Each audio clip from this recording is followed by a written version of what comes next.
गोवामध्ये फेब्रुवारीमध्ये इलेक्शन होणार आहे आणि यावेळी BJPची जी लढाई आहे ती काँग्रेस, आम आदमी पार्टी, तृणमूल काँग्रेस, NCP आणि शिवसेनेसोबत आहे. याविषयी आज आपण बोलणार आहोत गोवाचे CM प्रमोद सावंत बरोबर. स्वागत आहे तुमच्या न्यूज 18 लोकमतमध्ये. तर तुमची यावेळेची लढाई कुणासोबत आहे? मला वाटतं की यावेळीची लढाई तसं बघितलं तर ॲट प्रेझेंट ऑल्सो म्हणजे गोवा असेंब्लीमध्ये मेन अपोजिशन पार्टी म्हणजे जी आहे ती काँग्रेस पार्टीच आहे. म्हणून साहजिक आहे इथली स्थानिक अपोजिशन पार्टी ऑलवेज तर भारतीय जनता पार्टी काँग्रेस यांच्यामध्ये लढत होत असते आणि स्थानिक एखादा दुसरा पक्ष असतो. पण खरी लढत मला वाटतं काँग्रेस सोबतच असेल. जरी कोणी आम आदमी पार्टी आणि कोणी जरी इथं आले असेल तरी मला नाही वाटत की गोव्यातील लोक त्यांना ॲक्सेप्ट करणार आहे. पण डेफिनेटली की ही लढाई आम्ही जिंकू हे मात्र नक्की आहे. कारण काँग्रेसचे 10 लोक जो आहे तृणमूल काँग्रेसमध्ये गेले आहे आणि त्यामध्ये CM पण त्यांचे गेले आहे TMCमध्ये. जरी 10 लोक गेले असेल तरी त्यांना लोकमत किती आहे हे खूप महत्त्वाचं आहे. जे CM गेलेले आहेत लुईजिन फेलोरो आय थिंक म्हणजे very senior Congress leader, but त्यांच्यासोबत किती लोक जातील आणि त्यांचा प्रभाव आता गोव्यामध्ये किती राहिला आहे तो महत्त्वाचा आहे. आणि त्यांच्यासोबत गेलेली लोक यांना त्याबरोबर मला नाही वाटत की एवढ्या मोठ्या प्रमाणामध्ये काही फरक पडणार आहे. तृणमूलमध्ये ते जरी गेले असेल तरी काही मोठा फरक इथं पडणार नाही आहे. आता गोवाचे जे CM आहे ते रवींद्र भवनमध्ये जाणार आहे आणि आम्ही पण त्यांच्यासोबत जाणार. ते तिकडे लोकांना भेटणार आहे कारण गोवाचे CM बाबत लोक असं सांगतात की ते कॉमन मॅन चीफ मिनिस्टर आहे.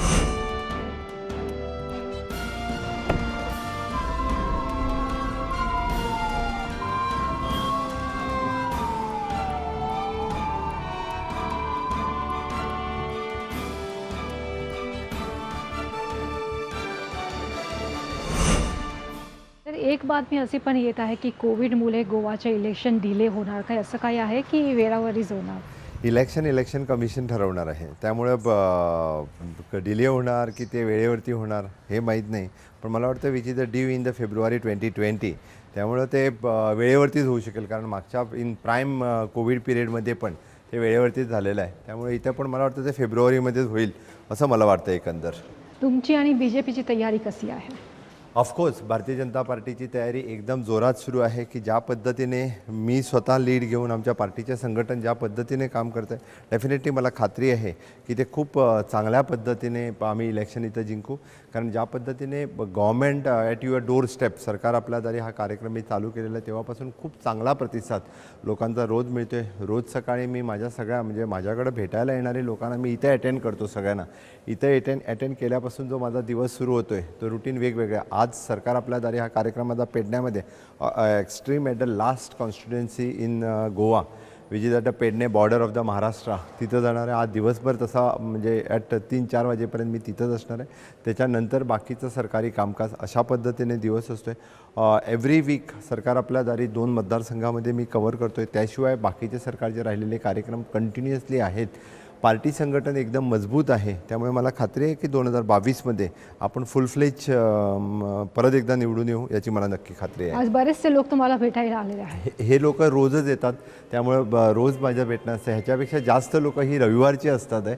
त्यामुळे रोज सगळ्या लोकांना भेटून त्यांचं काय असेल ते काम एकदाचं ऐकून घेऊन त्याच्यानंतरच माझा दिवस सुरू होत असतो. मी थोड्या वेळाने भेटून घेतो ऑफकोर्स. बऱ्याच या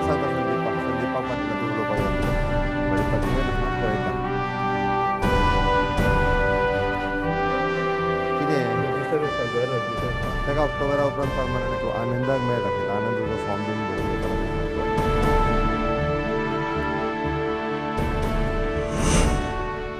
आज तुम्ही बरेच लोकांना आज भेटलेला आहे. काही लोकांना तुम्ही आम्ही बघितलं की बरेच लोक तुम्हाला पर्सनली त्यांना तुम्ही माहीत आहे की एक म्हणजे खूपशे लोक माझ्या मतदारसंघातले आहेत आणि गोव्यातीलही बाकीचे लोक सकाळी सकाळी मी घरी भेटतोय. त्यामुळं बरेचसे लोक मला भेटायला या ठिकाणी येतात. मी सगळ्यांना भेटून क्लिअर करूनच नंतर माझ्या ऑफिस ड्युटीज रोजची सुरू करतो आहे. आमच्या हे Ravindra Bhavan Sakhali this is an prime location the state. आमचं वॅक्सिनेशन सेंटरही याच ठिकाणी सुरू आहे. बरीचशी लोकं वॅक्सिनेशन घेण्यासाठी या ठिकाणी येतात. रोज कंटिन्युअसली नाही म्हटली तरी 150-200 लोकं ही वॅक्सिनेशन या सेंटरवरती घेतात. There is an ample of space available या ठिकाणी आहे. त्यामुळे आत्ता वॅक्सिनेशन घेण्यास सुरुवात झालेली आहे आत्ता सकाळपासून आता आलेले आहेत. यानंतर त्यांचं रजिस्ट्रेशन होऊन वॅक्सिनेशन सुरू पण होणार आहे. गोवाने एक रेकॉर्ड पण ब्रेक केलेला आहे वॅक्सिनेशनमध्ये. Yes, it is 100%. म्हणजे 100% vaccination of the first dose आम्ही कंप्लीट केला. माननीय मोदीजीने त्यासाठी लोकांचं अभिनंदन केलं. मी माझं म्हणणार नाही आहे, डेफिनेटली लोकांच्या सहकार्यामुळे आम्ही फर्स्ट डोस कंप्लीट करू शकलो आणि 30 ऑक्टोबरपर्यंत आम्ही सेकंड डोस ऑफ वॅक्सिनेशन पण 100% कंप्लीट करतो आहे. म्हणजे गोवा हे पहिलं राज्य असेल both the dose of vaccination complete करणारं. त्यामुळे it is a proud feeling for me as a CM of the state. आता आपण CM बरोबर सरकार आपला द्वारी कार्यक्रमासाठी जाणार आहे.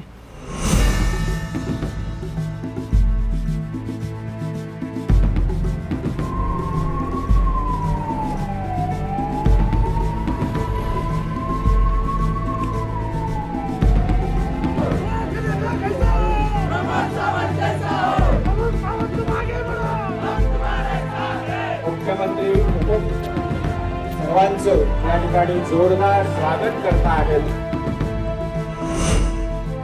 आज आपण पेंढरे गावात आलेलो आहे आणि आता इकडे सरकार तुमच्या द्वारी कार्यक्रम सुरू आहे. तर हा कार्यक्रमाची रूपरेखा कशी आहे? सरकार तुमच्या दारी ही संकल्पना मी पहिल्या वेळी मांडली आणि या कार्यक्रमामध्ये आतापर्यंत 4 तालुक्यामध्ये हा कार्यक्रम यशस्वी झाला. आमच्या सगळे डिपार्टमेंट मोर दॅन 40 डिपार्टमेंट्स आम्ही या ठिकाणी येतात आणि प्रत्येक जी लोक आपली लहानसहान कामं असतात ती लहानसहान कामं या कार्यक्रमाच्या मार्फत करून घेतात. जसे की each and everything. Even though आज या ठिकाणी SBI आहेत, आपण बघतोय की अटल इन्शुरन्सच्या सगळ्या ज्या स्कीम्स आहेत त्या आम्ही प्रमोट करतो, जेणेकरून केंद्र सरकार आणि राज्य सरकार ह्यांच्या सगळ्या योजना लोकांपर्यंत पोहोचवण्यासाठी हा आमचा प्रयत्न असतो आहे. माझ्याबरोबर आमचे उपमुख्यमंत्री बाबू आजगावकर आहे, आमचे या ठिकाणचे स्थानिक आमदार जे खूप चांगलं काम करतात दयानंद सोपटे आहेत. त्यांनी सगळ्या लोकांना मोटिवेट करून इथं आणलेलं आहे. सकाळपासून वेगवेगळं काम करतात. Even though the self help group जे स्वतःचे प्रॉडक्ट तयार करतात तेही स्वतःचे प्रॉडक्ट या ठिकाणी विकायला ठेवतात. इट इज खूप चांगली गोष्ट आहे की त्या निमित्तानं की आपण त्यांना पण प्रमोशन देतो. असे वेगवेगळे प्रॉडक्ट त्यांनी स्वतः तयार केलेले आहेत.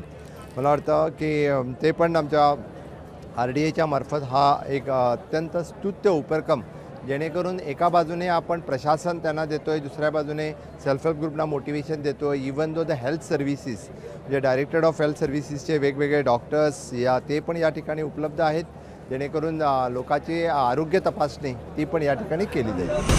हाऊस कार्यक्रमाक वचना जाल्यार माझ्याबरोबर धड लोकांची घरा पडटा आसतना हांवें स्वता आशेन हांगासर आयिल्ली आसा. ते फक्त गोंयचे आनी गोंयचेच काम करतात.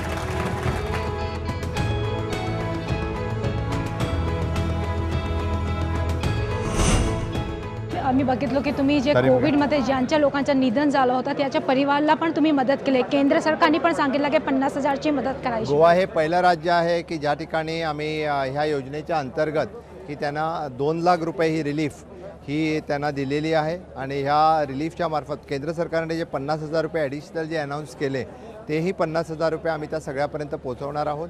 पण त्या अगोदर 2-2 लाख रुपयाचे चेक अगोदरपासूनच आम्ही सगळ्यांना दिलेलं आहे आणि आता 50,000 रुपये द्यायला सुरू होईल. आता कोविडची 3री लाट येणार आहे, तर त्या संदर्भात गोवाची काही तयारी आहे? आम्ही त्यासाठी आमची एक्सपर्ट कमिटी आणि टास्क फोर्स हा ऑलरेडी आहे. एक्सपर्ट्स कमिटीच्या मार्फत की ऑलरेडी त्यांची जी सजेशन्स आहेत त्याच्यासाठी इन्फ्रास्ट्रक्चर वाईज असेल किंवा एक्सपर्ट कमिटी इवन दो पिडियाट्रिक्समध्ये येऊ शकते असं म्हणणं आहे. गोव्यातले होल पिडियाट्रिशियन त्यांची ट्रेनिंग इन्फ्रास्ट्रक्चर वाईज ट्रेनिंग हे सगळं कंप्लीट झालेलं आहे. त्यामुळं जरी चुकून 3री लाट आली तरी आम्ही सज्ज आहोत. Infrastructure wise, manpower wise, human resource wise त्यासाठी तयारी ठेवलेली आहे आणि 100% वॅक्सिनेशन विथ डबल डोस आम्ही कंप्लीट केलेलं आहे. आता आपण घेणार आहोत एक ब्रेक करणार आपण पुन्हा बोलणार आहोत गोवाच्या CMचं.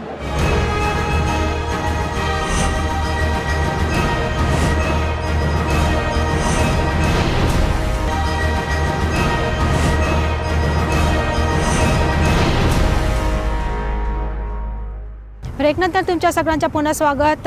बेटी जेतीहून आपण पंजिम जेतीमला जाणार आहे आणि आपल्यासोबत CM आहे. आपण अगोदरही बोलत होतो निवडणुकीसंदर्भात, तर यावेळी तुम्हाला काय वाटतं की निवडणुकीमध्ये काय मोठे इश्यू असणार? यावेळी निवडणुकीमध्ये खास करून आपण बघतोय की लोकांचे जे वेगवेगळे मुद्दे आहेत, विशेष करून रोजगारी हा मुद्दा आहेच आहे. एम्प्लॉयमेंट हा मुद्दा असणारच आहे. एम्प्लॉयमेंटच्या बाबतीत गव्हर्मेंट जॉब असेल किंवा बाकी मुद्दे असतील, डेफिनेटली ते मुद्दे आम्ही ॲड्रेस करतच आहोत. यासाठी एम्प्लॉयमेंट हा मुद्दा खूप महत्त्वाचा आहे. गव्हर्मेंट जॉब असेल, प्रायव्हेट सेक्टरमध्ये जॉब असेल, त्याशिवाय लोकांचे इतर प्रश्न जे आहेत ते सोडवायचा प्रयत्न सुरू आहे. पण स्टेबल गव्हर्मेंट येणं हा आमचा प्रामुख्याने मुद्दा राहणार आहे. त्यासाठी आम्ही प्रयत्न करतो आहे की 100%, कारण जरी भारतीय जनता पार्टीच्या सरकारला 10 वर्ष पूर्ण होत आली असेल तरी माझी फक्त 3 वर्ष पूर्ण होत आलेली आहे. पण बेरोजगारी पण एक मोठा इश्यू आहे, कारण मायनिंग जे आहे ते आतापर्यंत बंद आहे. बेरोजगारी ही समस्या तशी इतर राज्यामध्ये आणि पॅन्डेमिक कारणाने ती जास्त मोठ्या प्रमाणात झालेली आहे. मायनिंग जरी पूर्णतः बंद असलं तरी मायनिंग ॲक्टिव्हिटी सुरू करण्यामध्ये आणि मायनिंग कॉर्पोरेशन आम्ही परत एकदा सुरू केलेलं आहे, ज्याने नव्याने लोकांना एम्प्लॉयमेंट मिळण्यासाठी मायनिंगच्या माध्यमातूनही लोकांना वेगवेगळ्या पद्धतीने एम्प्लॉयमेंट मिळू शकतो. त्याशिवाय ईज ऑफ डुईंग द बिझनेस, मग इलेक्ट्रॉनिक सिटी असेल, मोपा इंटरनॅशनल एअरपोर्ट असेल किंवा हॉस्पिटॅलिटी सेक्टरमध्ये वेगवेगळे कोर्सेस असतील, स्किल डेव्हलपमेंटचे प्रधानमंत्री कौशल्य योजना अंतर्गत या ठिकाणचे असेल, अप्रेंटिसशिप प्रोग्राम, फेलोशिप प्रोग्राम हे गोव्यामध्ये आम्ही सुरू केलेलेच. डेफिनेटली त्याच्यामार्फतही वेगवेगळे कार्यक्रम आम्ही गोव्यामध्ये करतो आहे. त्याचाही फायदा आपल्याला या ठिकाणी होईल. आम आदमी पार्टी एक मोठा चॅलेंज असणार तुमच्यासोबत, कारण अरविंद केजरीवालनी सांगितलं की दिल्लीची तर्जवर जे इकडे पण मोफत वीज लोकांना ते देणार आहे. मला नाही वाटत. गोव्यातील लोक खूप हुशार आहेत. गोव्यातील लोकांना सगळ्या गोष्टी माहिती आहेत. त्यामुळं आम आदमी पार्टी जरी त्यांनी म्हटलं की वीज मोफत देणार, काही मोफत देणार, या ठिकाणी आमच्या सोशल सेक्टरच्या स्कीम्स खूप मोठ्या प्रमाणामध्ये आम्ही लोकांपर्यंत पोहोचवतो आहे. आणि आत्ताच तर मी थोड्या दिवसापूर्वी म्हणजे 16,000 लिटर मोफत पाणी ह्याची योजना नुसती जाहीर नाही केली तर लोकांना देणं सुरू केलेलं आहे. दर महिन्याला लोकांना 16,000 लिटर मोफत पाणी मिळते आहे. आणि the comparison with the rates of electricity, comparison Karnataka, Maharashtra, even though with Delhi, कितीतरी कमी रेट्सने आम्ही डॉमेस्टिकसाठी असेल किंवा इवन दो इंडस्ट्रियल सेक्टरसाठी असेल, खूप मोठ्या प्रमाणामध्ये कमी रेट्समध्ये आम्ही वीज जी आहे ही लोकांना देत असतो आहे. तर शिवसेनाने सामनाहून तुमच्यावर लक्ष केलं होतं. त्यांनी सांगितलं होतं की गोवामध्ये गोमांसावर बंदी का नाही. खरं म्हणजे शिवसेनेचं अस्तित्वच या ठिकाणी नाही आहे. गोव्यामध्ये आपण बघतोय की तसं बघितलं तर गोमांसवरती बंदी आहे. या ठिकाणी गाईचं मांस कोणी खात नाही आहे किंवा खायला अलाव केलेलं नाही आहे. एक गोष्ट आहे, इथं हिंदू, मुस्लिम, कॅथलिक खूप मोठ्या म्हणजे पूर्वीपासून स्वतंत्राच्या अगोदरपासून कॅथलिक लोक पण आहे इथं. It is an common civil code या ठिकाणी आमच्या राज्यात फॉलो केलं जातं आहे. त्यामुळे ट्रेडिशनली लोक बाकी बैल मांस असेल किंवा बाकीची मांस लोक खातात, त्याच्यावरती बंदी नाही आहे. पण गोमांसावरती गोव्यामध्ये पण बंदी आहे. गोमांस गोव्यामध्ये खाल्लं जात नाही, तर इतर म्हणजे बैल किंवा बाकीचे हे खाल्लं जातं आहे. याशिवाय शिवसेना स्वतः यावेळी लढणार आहे. तुमची आणि शिवसेनाची जी आयडिओलॉजी आहे हिंदुत्वावर आहे. गोव्यातील लोक म्हणजे शिवसेना पण ओळखतात. गेली कित्येक वर्ष शिवसेना इथे काम करते, पण अजूनपर्यंत एकदाही शिवसेनेचा एकही आमदार नाही, पंच पण निवडून आलेला नाही आहे. त्यामुळे त्यांनी इथं लढलं तरी आम्हाला काही फरक पडत नाही आहे. फक्त आयडिओलॉजी असून चालत नाही आहे. लोकांसाठी काम करायची गरज असते आणि कशा पद्धतीने आम्ही म्हणजे आयडिओलॉजीवरती किंवा भारतीय जनता पार्टी काम करते. तर सोशल मीडियावर आता काही दिवसापासून बरेच काही सुरू आहे की आसाम, गुजरात मध्ये आणि उत्तराखंडमध्ये नेतृत्व परिवर्तन झालं, तर काही गोवामध्ये पण होणारची बातमी. जी हां, मला नाही वाटत. कारण माझं या ठिकाणचं काम या ठिकाणी मुद्दामून JP नड्डाजी येऊन गेले आणि तिनं इथं घोषित पण केलेलं आहे की इथली गोव्यातील निवडणुका पुन्हा एकदा माझ्या नेतृत्वाखाली लढली जाईल. आणि विशेष करून माननीय मोदीजीने ज्या पद्धतीने माझं इथले या ठिकाणचं लोकांबरोबर व्हर्च्युअली टॉक करत असताना ॲप्रिसिएशन केलेलं आहे.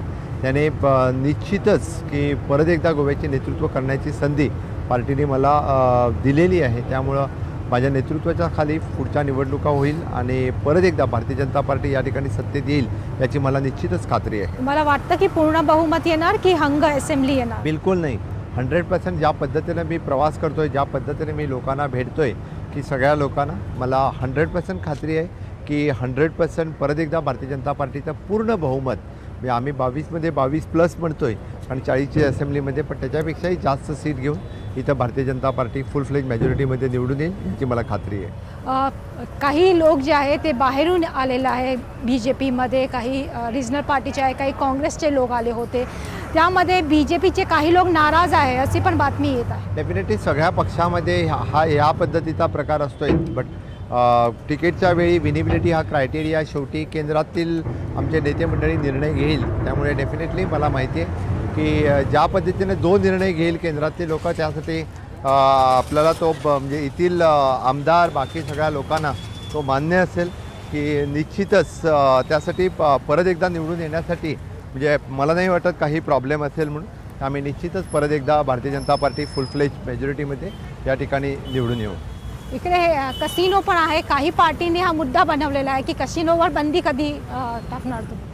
कॅसिनो हा काँग्रेसच्या रेझिममध्ये सुरू झालेला आहे. हा काही भारतीय जनता पार्टीने सुरू केलेला नाही आणि आपण आतापासून बघतोय की गेली कित्येक वर्षे शेवटी Goa being a touristic state या ठिकाणचे कॅसिनो हा शेवटी कितीतरी लोक टुरिझमसाठी येतात. त्यामुळं कॅसिनो गेल्या कित्येक वर्षापासून आहे इथं. तो काही वेगळा विषय नाही आहे. त्यामुळे काही लोक सातत्याने टुरिझम इंडस्ट्रीसाठी म्हणा किंवा म्हणजे कॅसिनोसाठी आवाज उठवत असतात विशेष करून.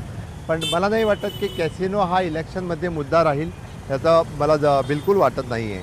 पण यावेळी अरविंद केजरीवाल आणि स्वतः ममता बॅनर्जी पण येणार आहे कॅम्पेनिंगसाठी. मोदीजी पण येणार आणि अमित शहा पण येणार. बिलकुल गोव्यातील लोक माननीय मोदीजींना पण ओळखतात. ममताच्या वेस्ट बंगालमध्ये काय झालेलं आहे हे सगळ्या लोकांना माहिती आहे आणि निश्चितच त्यामुळे अरविंद केजरीवालने दिल्लीमध्ये काय केलेलं आहे हे पण लोकांना माहिती आहे. त्यामुळे मला वाटतं की निश्चितच आणि भारतीय जनता पार्टी म्हणून मी एवढी वर्ष गोव्यामध्ये काम करतो आहे. गेले 2 टर्म आमदार आहे आणि गेले 3 वर्ष मी ज्या पद्धतीने मुख्यमंत्री म्हणून डेफिनेटली काम केलेलं आहे ते पण सगळ्या लोकांनी बघितलेलं आहे. सामान्यतः कोविडच्या काळामध्ये कशा पद्धतीनं काम केलेलं आहे हेही लोकांना माहिती आहे. त्याशिवाय मी म्हणेन की वेगवेगळ्या सोशल सेक्टरच्या स्कीम वेगवेगळे रिफॉर्म्स ज्या पद्धतीने केले हेही सगळे लोकांना माहिती आहे. त्यामुळे निश्चितच की लोक माझ्यावरती विश्वास ठेवतील याची मला खात्री आहे. कोविडमध्ये बरेच काही लोकांचं निधन झालं, त्याच्यात दुःख तुम्हाला वाटते? बिलकुल मला त्यांच्याबद्दल सहानुभूती आहे की त्यांच्या म्हणजे आम्ही बऱ्यातल्या बरी ट्रीटमेंट देऊ शकलो पण काही लोक त्यामध्ये दगावली गेली. पण त्याच्या फॅमिलीला रिलीफ देण्यासाठी आम्ही 2 lakh rupees ex gratia amount ही त्यांच्या घरच्यापर्यंत पोहोचवण्याचा प्रयत्न पोचवत आहोत. काही लोकांना मिळाली, काही लोकांना मिळणार आहे. त्याशिवाय 50,000 रुपीज ॲडिशनली अमाऊंट जी केंद्र सरकारने जाहीर केली ती पण त्या लोकांच्यापर्यंत आम्ही मदत पोहोचू. त्याशिवाय आत्ता आम्ही COVID relief package it is an traditional occupant ज्यांचे व्यवसाय बिझनेस आहेत याही सगळ्या लोकांना कोविड रिलीफ पॅकेज द्यायला सुरुवात केलेली आहे. ज्या पद्धतीनं कोविडसाठी इन्फ्रास्ट्रक्चर पाहिजे होतं हे सगळं इन्फ्रास्ट्रक्चर आमच्या सरकारने तयार केलं होतं. अजूनही लोकांना वेगवेगळ्या पद्धतीची मदत सातत्याने सुरू आहे. धन्यवाद तुम्ही आमच्यासोबत बोललं म्हणून. थँक्यू.